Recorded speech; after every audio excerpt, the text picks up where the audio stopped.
my little resto therapy fix today, I'm going to try and put new brake hard lines onto the chassis. All of them. The problem is the old ones were so rusted on that fighting them off left them kind of mangled. So I'm just going to make it up as I go, and it'll be fine, I hope.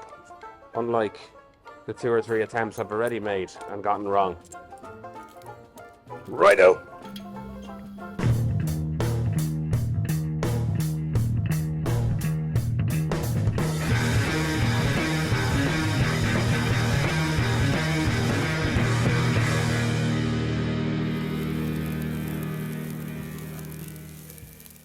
I mulled hard, and I figured out the best way of spending the most time to produce a mediocre set of replacement 4mm thick spacers for the brake line junction fittings on the chassis was to start by using a machine that's not really intended for doing parts about the size of a YouTube fan base for a Lotus Esprit restoration, and then get really down and dirty, finishing the so rough they don't roll spacers by hand with a file and a bench grinder. Welcome to my channel. I operate a rare level of I don't give a rat's, but I do. This is my swan song, my Ron swan song. Doing these little things is not about getting them perfect, it's purely about doing them, rather than just throwing money at a thing I can just bolt on. I've become a junkie for it, and I'll gladly drag you down with me. Open your soul to the fix you get from building a car you know will be your car. Whether it's good or bad, it'll be unlike any other one in the world. I am the private pile of the Lotus Esprit, but I'm not checking out.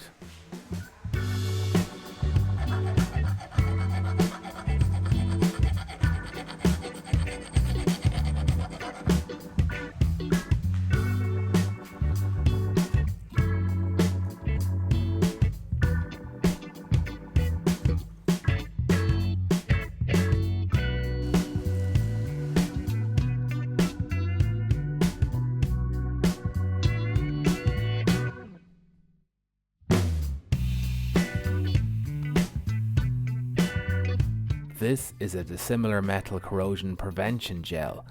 It's designed to stop one metal corroding another. In real terms, when salt water and a small electrical current happen around two metals far enough apart on the galvanic scale, one of those metals is going to be eating some teeth.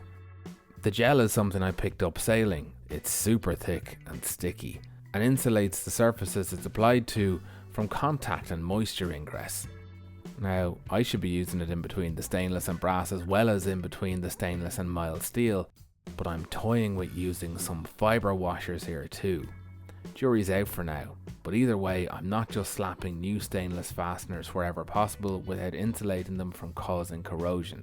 If this was a dry weather car, I could go without, but I'm going to use the Esprit.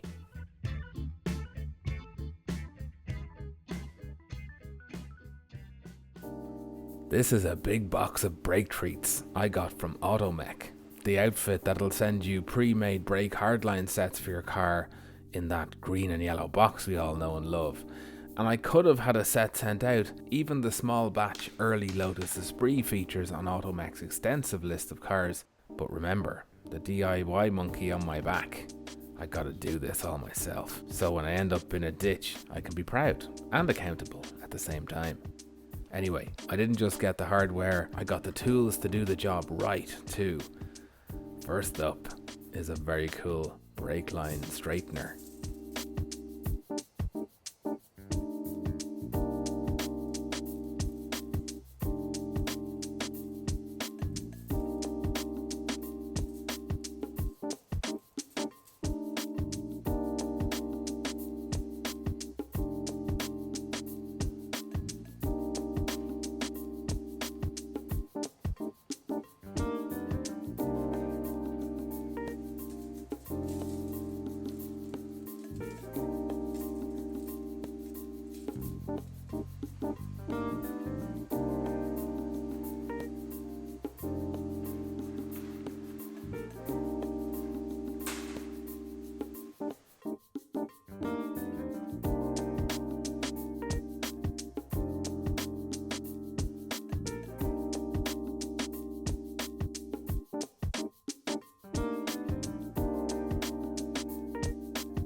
So I've tried to keep all of the free lengths of line as short as possible because I'm concerned about vibration causing stress cracks.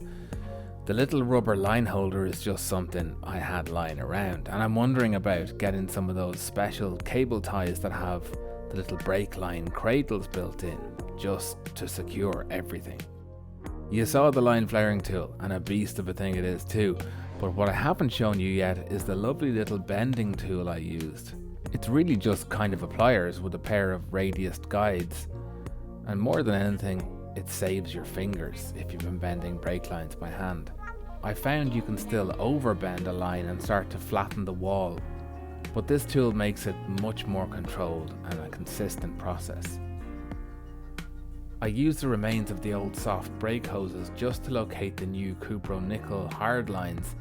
The old lines really were in such bad order that the rears especially didn't bear any real relation to the shape they must have been to get around the chassis. The long line that pokes through the front T-section of the frame makes a 90-degree upsweep to meet the line that comes down through the body from the master cylinder, but I can't make that 90-degree bend yet because I have to get some new grommets that fit between the chassis and the line to keep it snug. Yes, even that long line comes out cleanly and without having to bend it in places. I know because the last thing I did was remove everything and give the chassis a good clean to get months of dust off it. I'd forgotten how good it looks, and despite my best efforts, how much sheen there is in the satin finish paint. I have to send a big thank you to John at Automech for all the help, and to new patrons, Grant Hudgens and Moss, and thanks to all my patrons. I really appreciate the support. I've finally caught up and sent out the last of the backlog patron exclusive stickers. If you'd like access to behind the scenes content, stickers, clothing or support options, follow the link below. Hit the like button on your way out, and if you're following this build and haven't subscribed, do us a favour and hit that too. It doesn't cost you anything, and you're more likely to see me in your recommended feed, which all helps grow the channel. That's it for this one, more really soon. Until then, stay stuck in, and good luck.